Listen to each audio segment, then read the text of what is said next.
Well, thank you, Amber, and thanks to all of you for attending today's webinar about the impact of COVID-19 and other crises on cash in transit.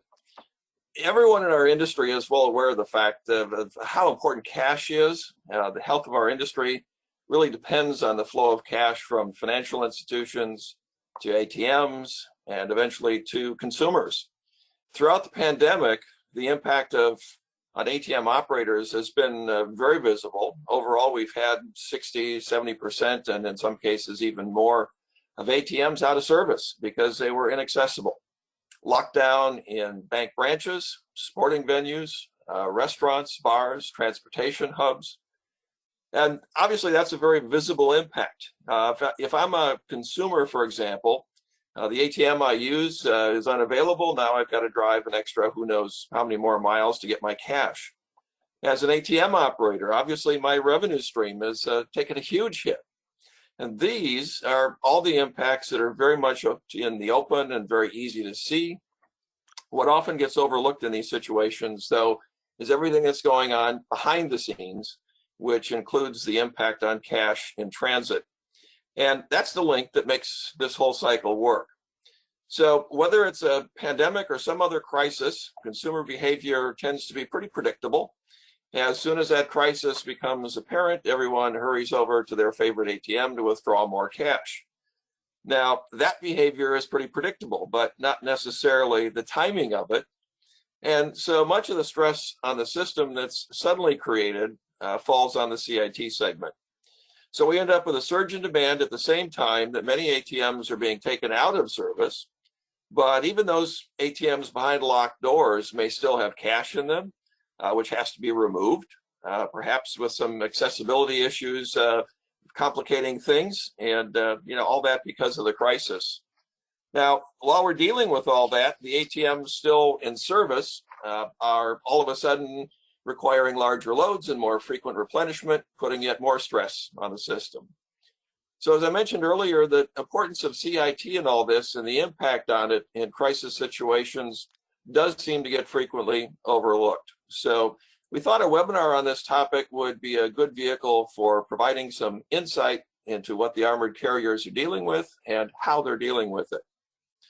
So our topics today are going to include what you see in the overview here. We'll get an international perspective, impact on security and risk for the CIT industry, impact on CIT operators, and then we'll take some time for questions and further discussion towards the end. Next slide, Amber. We've got three expert panelists to cover this material today, who I am pleased to introduce in the order that they will be speaking.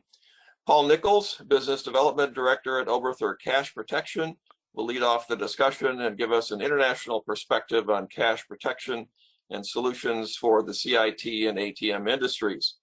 Paul has broad experience in how they can be used to advantage in both ATM and cash in transit operations. He's a member of various associations, including as a committee member of the British Standards Institute, European Committee for Standardization, and the ATMIA ATM Discussion Forum. Our next speaker will be Brad Moody, Executive Vice President, U.S. Sales, Lowers Insurance Services. Brad is internationally recognized as a subject matter expert for security, compliance, and audit. He is a thought leader in security, financial services, cyber risk, cryptocurrency, healthcare security, insurance markets, and professional consultancy services. Prior to joining Lowers Risk, Brad's experience as executive manager of transaction services for Bank of America included contractual relationships with suppliers and armored transportation providers, servicing 173 cash vaults, 250,000 commercial customers, 6,000 banking centers, and the bank's network of 21,000 ATMs. Brad also managed a team that evaluated security controls and surveys for cash vaults, ATMs, and banking centers, as well as investigations on the suspected vendor robbery and theft.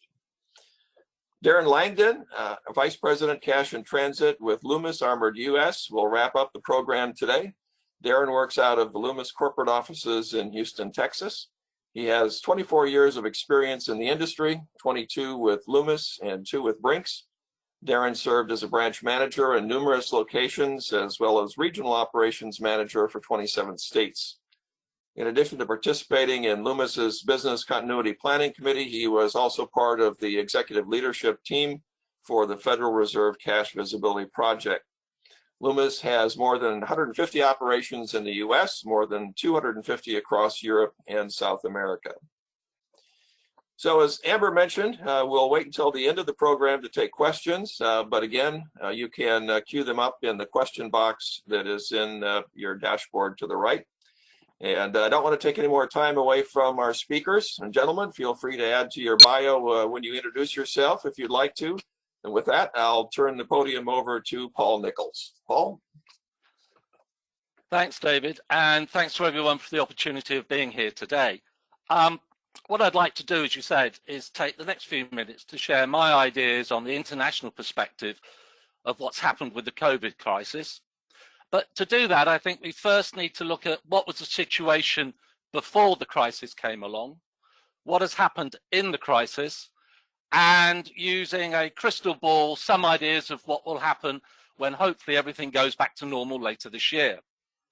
Now, before I do that, I thought I'd just mention one thing about COVID.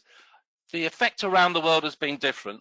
In the Far East, Korea, Japan, etc., because of their experience with SARS earlier, they have not been impacted as much as we have in Europe. This is almost now a year since we first went into lockdown. And in the last 12 months, we are either been in lockdown, just coming out of it, or just about to go into lockdown. Non-essential retail, hospitality, tourism, etc. has been closed.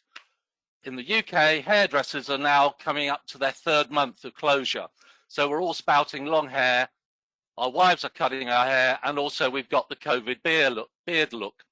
So what I'd like to say is just a few words about who I am.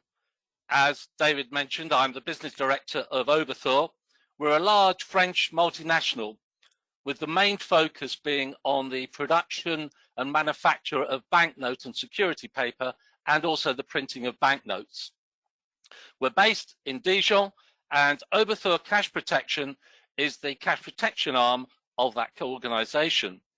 Our products are the intelligent banknote neutralization systems, known as IBNS. And on the next slide, we'll see a few ideas of what they are. I've included this simply because we'll be talking about this type of cash protection technology, and I always feel it's best to see a few pictures first. You'll all be familiar with the die pack concept, inking the notes. Well, this is the same concept, except we've added intelligence, so the systems will activate when they realize they're being attacked. So the solutions for ATV is cash ATM cassette transport. We see the guy on the motorcycle, and that's a courier services that we're seeing, for example, in Colombia, in South America. We're also seeing it happening in Asia. We see drop safes, and on the right-hand side for vehicles, freight, we're seeing the use of foam, and that may be something that those of you who are transporting marijuana may think as a way of protecting your precious cargoes. So let's look at the landscape of what was it like before COVID came along. First of all, I think we need to say that cash usage varies around the world. So therefore, I will possibly be tending towards in comments about Europe because there's a lot of similarities between us and yourselves. So cash usage is going down across Europe. Contactless cards, as we see in the US and everywhere else, are increasing usage. The exception, I think, has been Germany in Europe because historically they've always felt a tendency to keep using cash. People have often thought worldwide that you needed a bank account to have digital cash. It's not the case. In Africa, for example, Safaricom, a large teleco, is actually with M-Pesa offering digital cash to all their users. And you don't even need a phone. All you need is the SIM. Somebody will lend you the phone for the transaction. Branch closures are happening all over the place. Some countries they're increasing. Retail, large or small, have all been feeling the threat from Amazon. And of course, that has really increased during the threats for the COVID crisis. Number of ATMs worldwide for the first time are decreasing, even in China. In China, for example, the hawkers and the beggars have their own little device to take digital cash. Cash recyclers are increasing in number, taking over from ATMs. The ISOs that you have in the US, really outside Australia, South Africa and the UK, have not really taken off. What we see are white labels where organizations like Cardtronics, Euronet are taking over the bank's off-premise ATM networks. For example, in Ireland, Brinks has taken over the network of the Bank of Ireland, and AIB has gone, I think, to Euronet. So we're seeing a change in that market. Attack profiles. Well, in Japan, culture. Very rarely do you see attacks made on ATMs or on CITs, compared to, say, South Africa at the other end, where I believe something like one vehicle a week is taken away, it's taken out. Let's look at now the regulations. It varies considerably. In the US and the UK, there are very few regulations. France, India, etc., there's quite a number of regulations. The market is changing. Companies are merging, takeovers. We've seen Brinks, Loomis, Prosecure. Those of you know will have seen G4S disappear. We're also seeing, because of a number of factors such as cost pressures and environmental, we're seeing armor being replaced by technology. So let's move on to the next slide and just have a quick look at Belgium, where we see what happened when regulations and IBNS was introduced. The big difference, as I said, is regulations in Europe are strict. The independent CITs introduced the IBNS into their services, and then the government took over, seeing the good results, and made it mandatory. I think from my views is that basically if CIT companies don't take a hold of being what to do when being attacked and the crisis increases, the governments then introduce their own regulations. If we look at the next slide, which talks about Europol, which is the FBI of Europe, they get involved. They get more involved than they do in the US, and they did a survey. And what they said was, at the end of the day, effectively, the best deterrent is either have sufficient cash for one day or introduce IBNS, because what the idea is, the reward, the notes are so degraded, the value is so low that it's not worth the risk. However, certainly in the US and in UK, we see merchant replenishment ATMs being attacked. So I'm not too sure about the original concept of just enough money for one day's transactions. But certainly, as you see here in the next slide, which is France, we see that IBNS, when applied to the end-to-end solution, certainly works. Again, as we saw in Belgium, that the number of attacks fell. There was a crisis, and the number of attacks were kept on increasing until IBNS was introduced. It's not introduced into every ATM. It's only introduced into those ATMs which are seen at high risk. And what happened was all the criminals just moved across the border into the Netherlands or Germany. So the moral is, if you protect your ATMs, criminals just move on to the next softer target, and be it ATM or CIT. So let's have a look at what happened in Europe with the cash usage. This is a European Central Bank survey undertaken last year, and I think it just clearly shows that effectively the usage of cash has declined dramatically, and what has taken its place has been 40% people using contactless cards more often and more frequently. It does vary by country. Some 80% drop in cash usage in Ireland, whereas it was only 25% in Estonia. Even the Germans, who are committed to cash, found that the average transaction that they do now is only twice the average across Europe. So even they have stopped using it. Shall we move on to the next slide? What has been the impact? Well, cash transactions, as we saw in that previous slide, have fallen dramatically. ATM transactions have fallen off a cliff. In the UK, for example, the average fall compared to this time last year has been something like 40% drop in ATM transactions. In Australia, that too was the same, about 40%. However, in London, the drop has been 81%. And in the deprived areas, where people do rely on cash more, has only seen a 23% drop in transaction numbers. I think we've all seen home shopping impact on cash transactions in shops, and that is likely to continue. As I mentioned in the introduction, retail is now only essential. Hospitality, chains are disappearing. Well, across Europe, we're losing major retail chains, which were suffering already from the impact of Amazon and other internet organizations. They've just not been able to survive, and they've gone. Tourism has disappeared. Spain, Greece, that's had a terrific impact.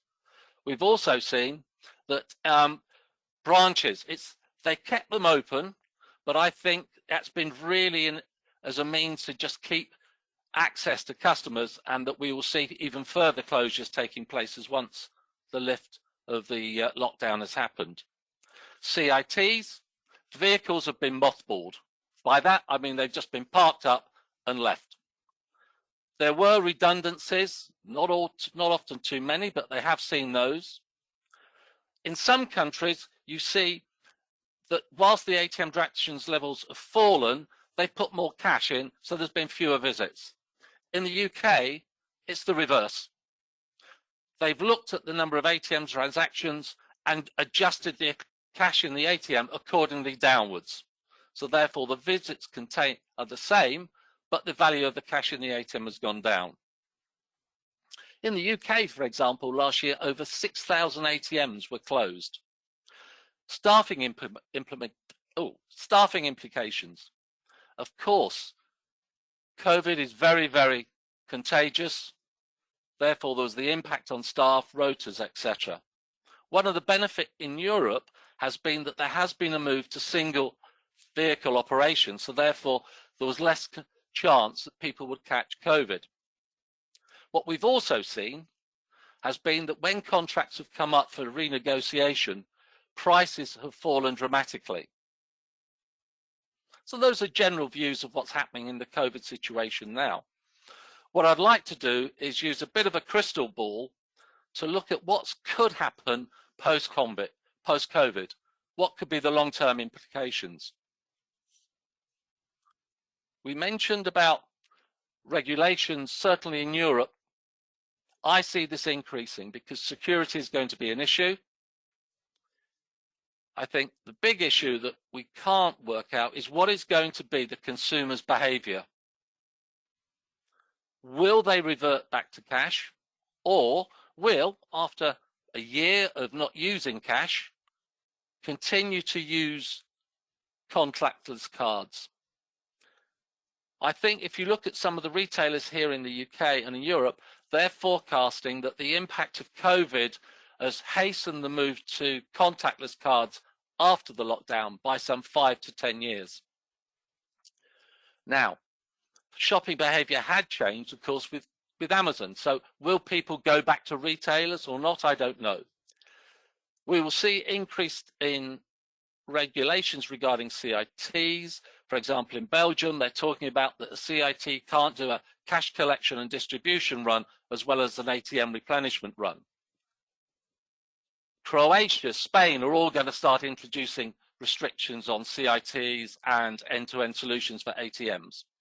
What you're also seeing, which is possibly not so much as in the US, is that there is an environmental changes. Vehicles can't go into cities, there's levies, there's tolls.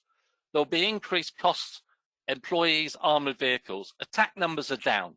However, losses have increased because some of the attacks are on vehicles where losses amount to some 10 million. So what are the solutions? We're seeing an increase in the number of one-person operations. They're not being seen as an increased risk by the central bank. We're seeing that armor is being replaced by IBNS technology. This enables light vehicles to be smaller, as we'll see in the next slides. That the vehicles are much smaller. Some countries allow single operation, others allow two-man operations in the vehicle, but if it's armored, they must be 3. There are regulations, for example, prescribing what millimeter carbines and what millimeter pistols the guard should carry. So this is what we're seeing likely to happen and coming across Europe. It's quite common in places like Italy and the UK. The next picture just shows you a little bit of a close-up of what these vehicles look like. So I think hopefully I've given you an overview of the impact that COVID has had on CITs, some idea of what the future could look like, and I look forward to answering your questions at the end. And I'd now like to hand over to Brad Moody. Brad, over to you. Thank you.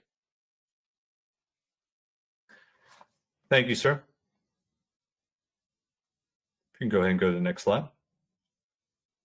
So the impact that's going on in the U.S. specifically, not speaking for any general armored carrier, but to give a kind of a good representation about what we've been seeing. What the banking centers have done is with the stimulus checks that have been created, it's driven a lot of the activity towards the ATM with banking center closures. So within that, what a lot of the banking centers have done is they've taken the ATMs that are out there and they've increased the frequency. So they've gone to with from a 1 day a week or a 2 day a week service frequency, and now they've increased that to 3 or 4, and to keep up with that cash usage that's being exhibited from the ATM.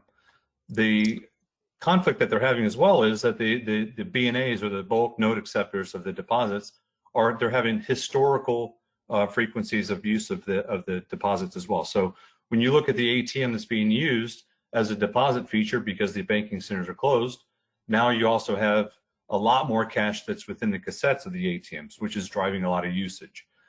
Now, to counteract this, the banks have also gone through and they've increased the denominations that are within the ATMs. So where you may have had a 10s and 20s machine within cassettes, now they're increasing it to 20s and 50s, sometimes even hundreds in these cassettes. So when you look at the amount of risk that's outside in the ATM towards the CIT industry, that's pretty significant when you look at it from that respect. Meaning that time at the ATM is increased with the risk that's out there. Of course, all activity, we kind of highly recommend that, as much activity be performed as swapping the cash within a secured location, with that be in the back of the armored car, or in a secured room, or something that allows the armored carrier, the CIT, some type of security within that respect. Now, the other negative inflect that's happened within that is within that heightened use. That means that now cash is more mobile, so and more in demand. And the Fed has had an issue with maintaining fit currency, ATM fit currency, meaning they've had to deploy new currency to the ATMs.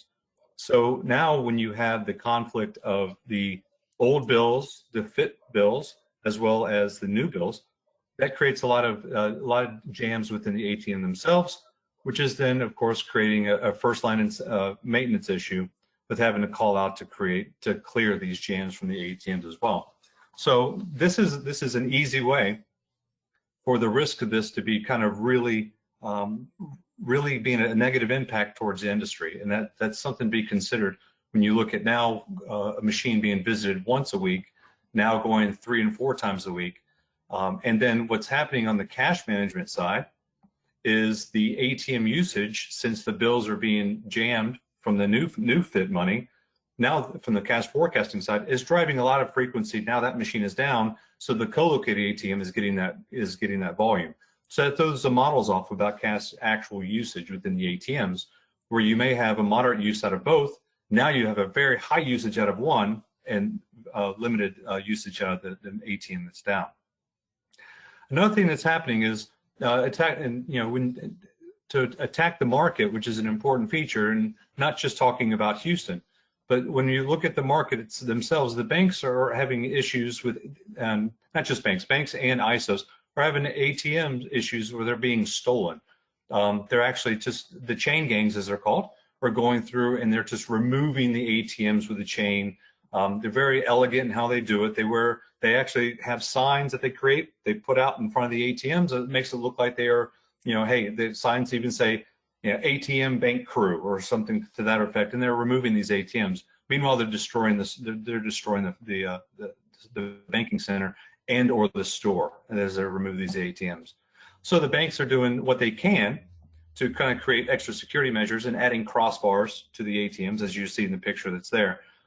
This crossbar is basically nothing more than just a bar that limits the opportunity for them to remove the ATM. They're also going through and new bolting patterns. They're doing all kinds of different things. Adding GPS as a feature that they're using for ATMs as well, so that if the ATM is put into the back of a truck, since a lot of the ISO ATMs are lightweight, then that they are able to go through and kind of follow that ATM into place. Almost all the times, the ATMs are found within a mile of the location, and they are stripped. As kind of Paul mentioned earlier, we're seeing, the gas attacks are really starting to become more and more here, where the acetylene is being injected into the ATMs, and they're just exploding the ATM to get the money that's out there. The money is actually generally in fair condition as well as once that's completed. So going back to why the high cash usage, high frequency of cash is an issue, is now you have at the CIT terminals, you've got a lot more cash that's in existence. So cash is being moved a lot more frequently. The impact of COVID has actually locked down to where the less frequency of audit has come into play. Now you've got cash that's being moved a lot more. And then with the stimulus checks that have been issued, what we're seeing as well is a lot of the employees are quite honestly making more money not working. So they're staying home instead of working. What that's created is a shortage of gap of employment with some CITs, to where now they're having to use some of the ATM routes as single person vehicles. If in a properly configured vehicle, that's perfectly okay given the limits that's out there. So that's something to be considered. But what we're seeing is a lot of times the standard 2-3 person vehicle that's being deployed for the ATM use is actually with one person. So now you've got an total all the security countermeasures within that single person vehicle don't always exist in that 2-person vehicle. So we're seeing a lot of shortcuts being made in the environment. And within that, you have a lot of liability, a lot of things that are exposed that have an impact. Now you compound that on top of now everybody's wearing a mask. So now you don't know from that security standpoint, when you're driving around and you're doing your pre-survey, seeing a vehicle with 3 people in it wearing a mask, we call that in our industry, that's a clue, right? That's something bad. But now everybody's wearing a mask, even to that 2-year-old that's in a stroller. So it's hard to kind of easily identify, who the bad guys are and who the people are just in general to do a service. So when we look at the primary usage of the ATM, it's still being driven. It's not necessarily totally to the unbanked, but the use of the debit cards that are being driven and the banking center closures are driving work to the ATM. Banks and ISOs are very, very concerned with the former 2008 theory of, hey, the last thing they want is a media event where a crowd of people are at an ATM and that ATM happens to run out of currency and it looks like there's a flight on the bank. That's not under consideration. So the banks are doing what they can to increase that volume. So let's take a look at the next slide, and we'll talk about the actual risks about what we see in the environment. These are slides from NACA, National Armored Car Association, that runs through the trends of what's going on in the marketplace. The important thing is that we see here there's 37 attacks in 2020. That's a good sign. That's a reduction from years previous, which is a good thing. The first reduction since 2015. That's great. But the one thing that we do see here is that we see an increase of violence. So where it was one person with pepper spray saying, "Give me all your money," now we're seeing 3 people with assault rifles, AK-47s, and they're very aggressive. A lot of times, what we're seeing is they're shooting first and then asking for the money later. So it's within that considerations to be made of the act of violence is a higher thing to worry about right now than really the attacks themselves. Now you've doubled the one thing to be considered of is now you've actually doubled the opportunities from the frequencies. So when you see that in 2021 as COVID continues to exist, now where armored cars were going out less frequently for less ATMs, now they're going out 2 and 3 times a week, and especially to empty out those bulk note acceptors from the deposits. Now there's more opportunity for risk and more opportunity for loss. So that's why it's a very consideration for armored carriers to make sure that they do the pre-site surveys, that they do look around, that they do understand that as they're in their routes, that they are maintaining a social awareness of what's around them. They understand that, hey, if I see the same car for the same days following me, then that's a clue, right? That's something that we need to escalate. And then at the same time, the CITs could exhibit a time to go ahead and do counter surveillance as well to make sure that those higher risk locations are really being considered. We can go to the next slide. So this is the kind of the key element that we need to make sure that we take a look at here.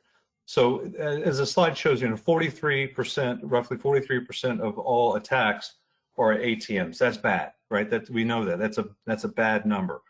But the one thing that's really worse within that is of the other consideration or the other category, as well as a large significant portion of the bank category. Those are where the CITs were servicing ATMs in those locations. So when the ATMs, when that 43% that's listed there, that's while an attack happened while servicing an ATM. And the bank category, that can be, and there's a large significant number of those, that's where it happened between the messenger servicing the ATM and then the truck or the building itself. So that's where the robbery happened in between. So you could actually include a lot higher number within that 43%.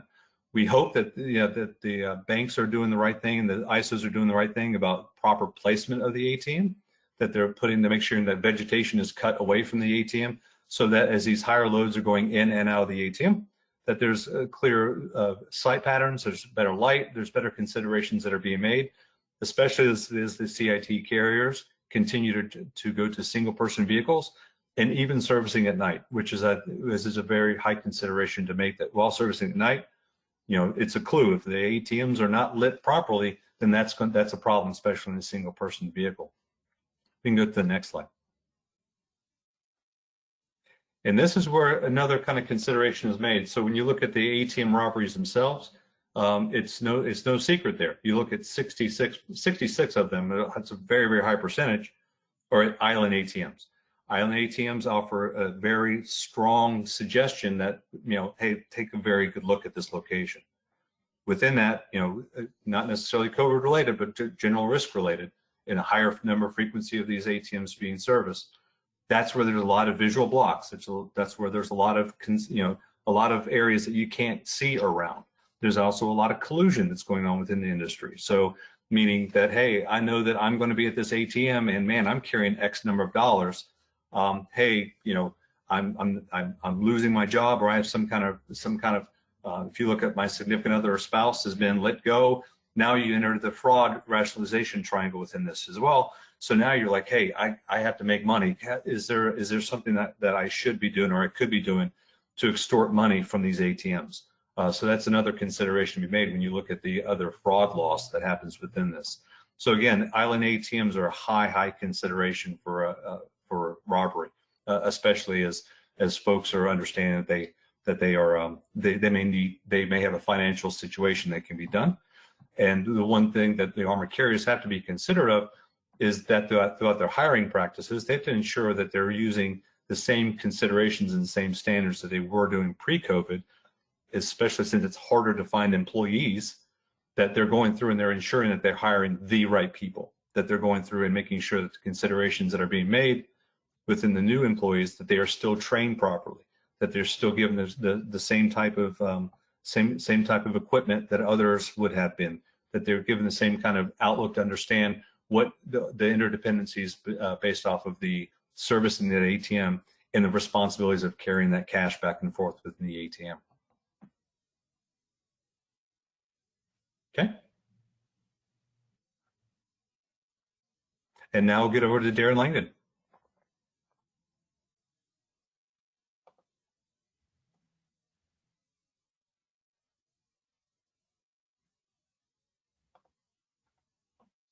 Darren was on mute. Darren was on mute. All right. So I wanted to start with a couple of bits of information. So one of the parts in my bio that David read was BCP planning committee. So I was part of the business continuity planning. I've been part of that for about 15 years. Our great partner in that is Lowers, whom Brad just represented in his presentation. For years, we would go through many sessions, tabletop sessions, things to learn so that we're ahead of the game when we have a business continuity issue. The largest one was always hurricanes. You know, you really got to figure out how to handle a hurricane, floods, things like that. But of late, last, I don't know, 5, 10 years even, we would always bring up pandemic. We would go through a pandemic tabletop planning session. I can tell you right now, we had no idea what a pandemic was. We learned through this past year what a pandemic is. And when we were doing our tabletop presentations, no offense to Lowers or Brad or any of the folks that we did this with, we did not know what a pandemic is. So I have a feeling now that we have a better view, and hopefully we don't deal with the pandemic on a frequent basis or ever again if possible. But we now know a little bit more. So I'm gonna explain to you how it impacted us, how we had to react, and then the results of where we're at. So the impact that we saw, it was pretty rapid. You know, it wasn't something that just kind of crept up on us, even though we were aware. And there are many different areas that it addressed when it hit us. You know, obviously our revenue, people, and even vendors and the customers themselves, our own operating expenses. And I'm going to go into detail about all of these as we go through there. But our standing operating procedures, we do things differently now, and likely we will do things differently from here on going forward, regardless of the status of the pandemic, you know, vaccines, herd immunity, wherever we get with this as the economy changes. I still think we're going to have a lot of changes in how we operate. So let's go to the next page. So just a quick timeline of how it was according to our company, how we look at this right now. So December 8th is when it first heard about the symptoms in Wuhan, and then someone died in January over in China. And so the US identified a case in January, and our company started acting at the end of January. We met and talked about, okay, what are we going to do? This is going to be an issue. This is something that we need to understand a little bit better. February 7th, we had these BCP meetings, like I talked about, business continuity planning. We pull out the deck from all of our practice sessions and what are we going to do and how are things going to go.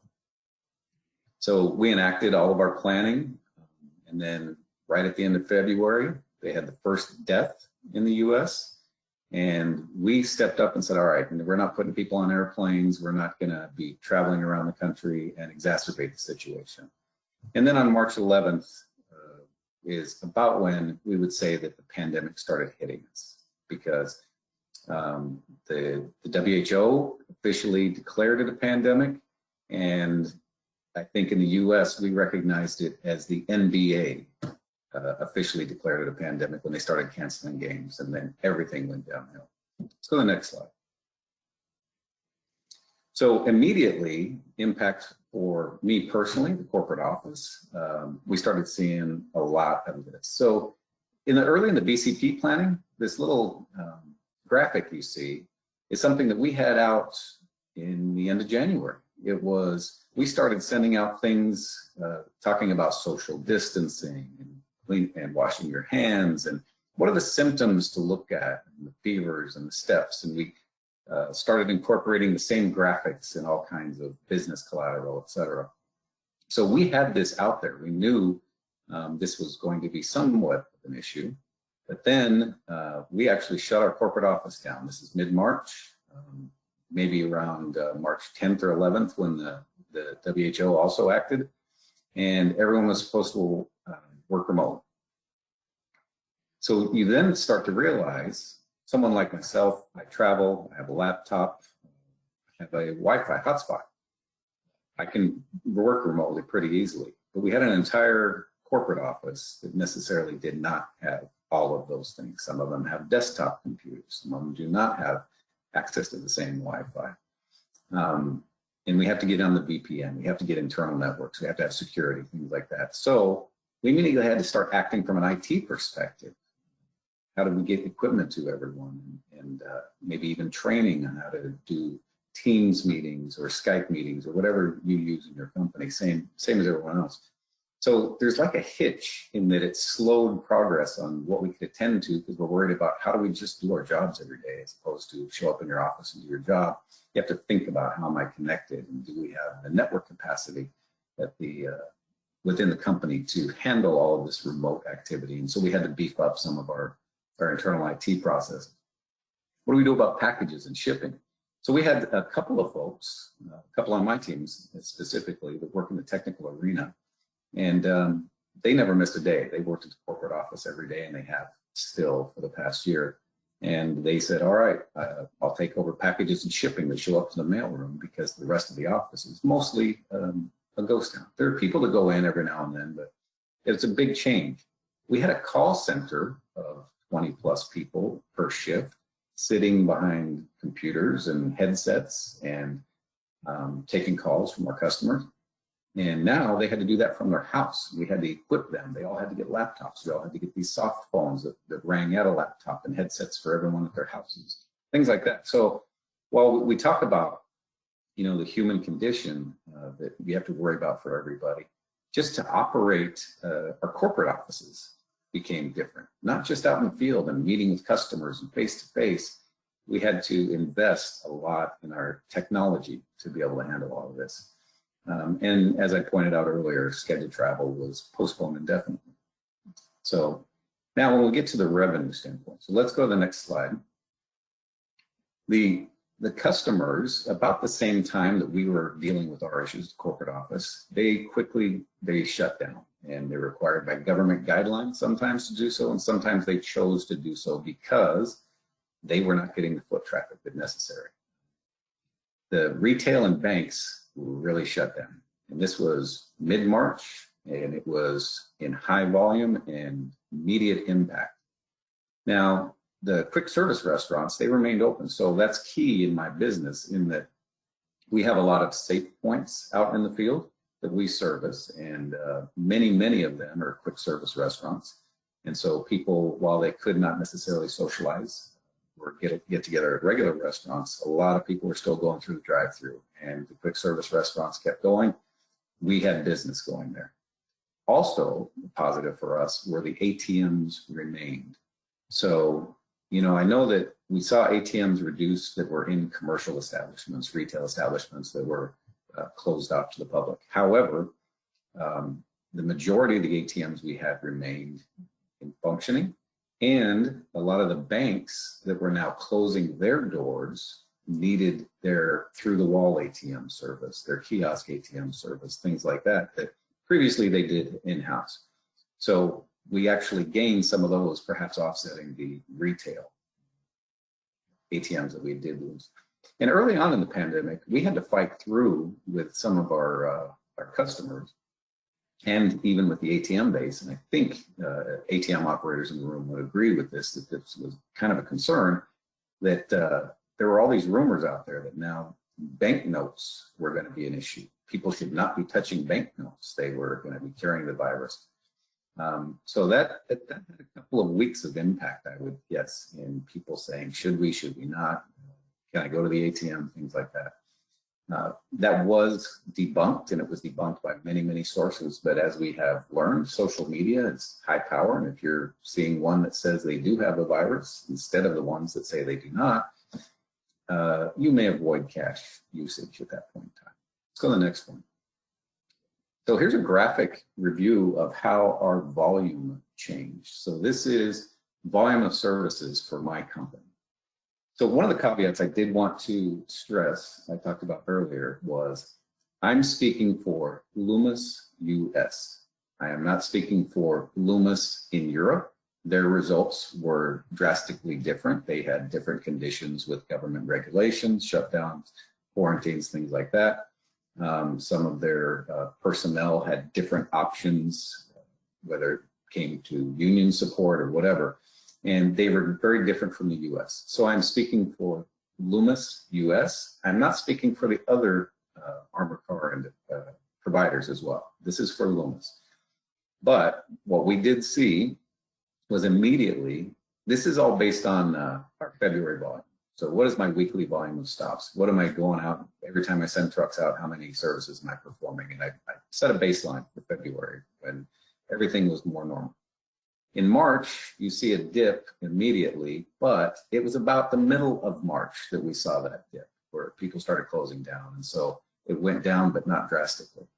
In April, where you had the full impact, all of the March closings had taken on and more people were closing down in April, that's where we bottomed out. So there's two lines here. The gray line, the lower one, included all of my services. This is banks, this is retail, this is my safe points and the ATMs all combined.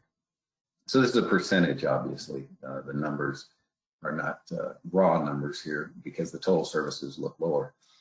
But we dipped baseline in April to the very bottom, and it was severe. It was scary.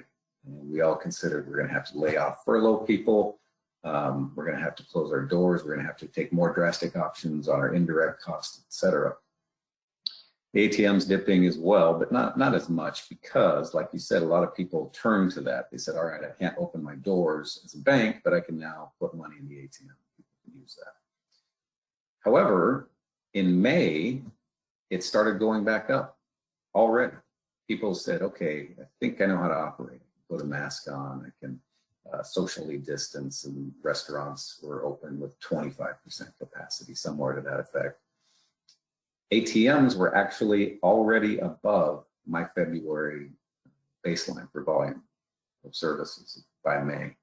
And the trend of both of those increasing has continued all the way since May of last year. By about September, I was on par. I was doing the same amount of work as I was in February. So during that time frame from, say, March to September, we had to do a lot of adjusting. But by September, we were almost normalized, with the exception of the fact that my business composition, while you can see the total is normal, the ATMs were quite increased. Therefore, my business composition was different. More ATMs, less of the other. So let's go to the next slide. So during this, the people impact was a big deal, obviously. We are all dealing with this. So our folks were designated as a frontline workforce and essential. So we intended to keep everybody on board and keeping them working. And the government agreed with us. And so we had a classification assigned that allowed us to maybe bypass some of the other regulations that you weren't supposed to have people on the street, et cetera. But if we had anyone with symptoms, they got to go for a test. After they test, they can't come back until they have a negative result. And if an employee came in contact with someone else who tested positive, now they had to go test. So now we're building upon anyone with symptoms, tests, person next to them, they don't have symptoms, but they have to go get tested as well. Now they have to be gone for 3 or 4 days. So we had people immediately out of the workforce. So April, May or so, we're okay, right? We had work go away and we had people go away. We didn't have to then lay off people. We didn't have to furlough people. So from a transportation standpoint, which is my expertise in the Loomis, is, we had very close to the same number of routes on the street. It dipped in April, came back in May, very close. One thing that did change more so than others was in-house, we have people that count cash, so our cash management services. That was a little bit more impacted, and some of those folks got furloughed for a few weeks, but not much longer than that. That was impacted because it's dependent upon retail work to come in and then count the cash, and so that work reduced. But so we were constantly short of people. Can you go to the next slide, please? So if you remember the previous graph where it showed a quick dip early on and then everything normalized, and by about September and in May even, it was not too bad. This is the number of people that called out, and this is one of my regions. We have 4 regions across the country. So the call outs were based on, sorry, my screen just blinked out. The call outs were based on whether or not they were related to the COVID impact or something ancillary to the COVID impact. Maybe it was someone that they had a family member that had COVID and they had to take care of them, or whatever, that they had to deal with childcare because of the kids couldn't go to school, and then they had to deal with the healthcare and couldn't, whatever. But this is representative of the fact that you saw that my revenue quickly normalized and I was back to normal operating conditions, but I was now lacking people. So this put a huge strain on us. Same amount of work, less people. For a while, when we had less work, less people, it evened out. But you can see this follows just along the same lines as the second wave, the third wave, things you were seeing when tracking COVID in general.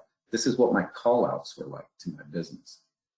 So it's not a good model to have the same amount of work and fewer people. If you can get it done, fantastic, you'll get rich. But we had to struggle and we had to shift a lot of things around. Also, we're constantly hiring. We're essential workforce. Folks that lost jobs in other arenas, we're still trying to hire. We're bringing people on. But now you're dealing with someone who's an untrained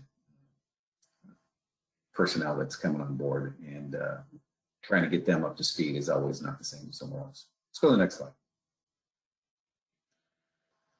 So the same impact that we had to deal with on our side of the fence, we had to deal with our customers and vendors.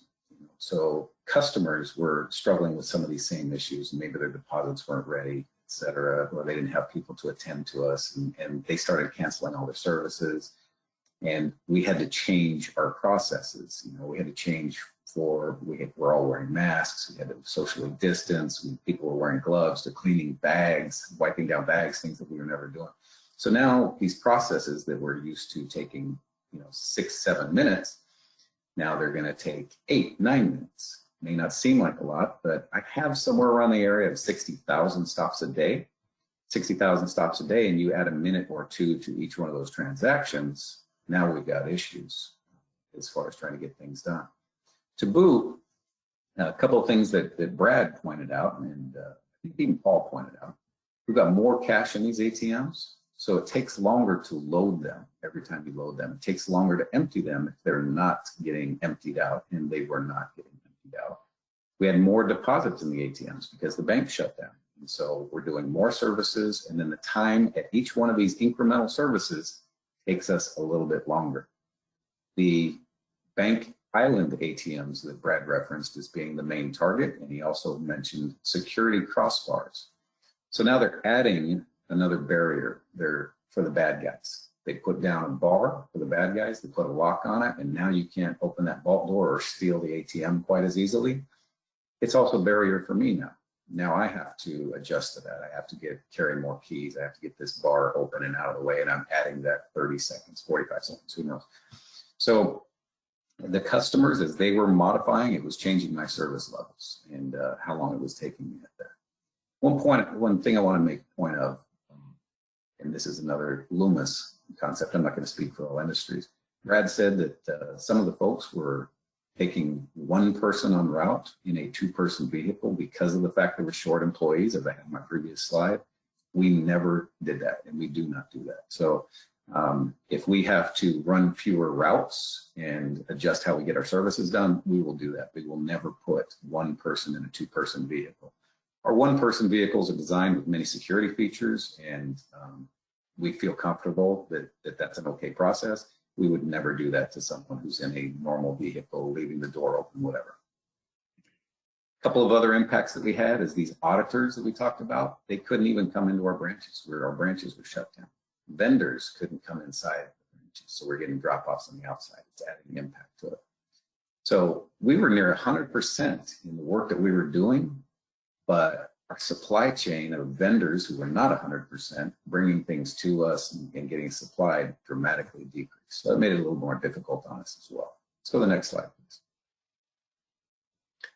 So when we talk about these operating expenses, while we had normalized and we had gotten to where our volume was about the same, personnel, obviously, shortage for us or whatever, we had added expenses now on almost every arena. I explained earlier that every one of our stops was taking a couple minutes longer. That's a big expense for us. We had to set up new temperature stations. We had to buy equipment for that, PPE. We're now sanitizing the trucks on a regular basis. We have to sanitize the areas inside the facilities. We had to add equipment for people. All of these are operating expenses that increased while we were dealing with about the same volume and some fewer people. So the one thing that always struck me is the amount of collateral we then had to create. You know, these posters you see on the side. I have 150 operations and I'm sending posters out and I'm sending videos out. And all of this to create all that printing costs and the design costs and things like that. Something you don't necessarily think about because we're in the nitty gritty, but it's all negatively impacting the business to have to come up with these kinds of things. Let's go to the next slide. So this is just a quick example of some of the things we spent money on. And as of July of 2020, we had already bought 10,000 masks and 750 gallons of cleaning solution and gloves and all these little wipes that we were putting on trucks and scanners for temperatures and all these labels for the floor, things like that. I mean, that was, 8-9 months ago that we were at that level and we still had to purchase a lot of these. Let's go forward. One more. So where we're at, we're still wearing masks in all of our facilities. We do temperature checks. We still have absenteeism, but it is getting better. This past month is getting better for us. And we still have to sanitize facilities, especially if somebody comes down and says, oh, tested positive, they worked in the cash room, there's a workstation. Empty out the workstations, and you have to bring in a vendor that does sanitization for the entire operation. Not only does that cost us to get that done, but then it slows down the business. Through all of this, I'm proud to say we had a successful year. We were able to kind of adjust. We adjusted our operating expenses and activities to the level of work we had and to these weird conditions. And we did not release any employees because of the pandemic. So we had a few short-term furloughs. Most of them were covered with some of the paycheck protection. But we did not let anybody go and say, all right, my business is hurting enough that I let people go. So a big key, in my opinion, is that we have a huge number of ATMs that kept us floating. So I appreciate that from all the ATM operators that trust us for their service. And I'm very pleased that kept us afloat. So with that, I'll turn it over to David. Thanks, Darren. And I want to thank all of our panelists for volunteering their time and expertise to participate today. We have come to the end of our hour. So if you did enter a question for one of the speakers, we will pass those along to them after the fact. And I'll turn it over to Amber for some last housekeeping items.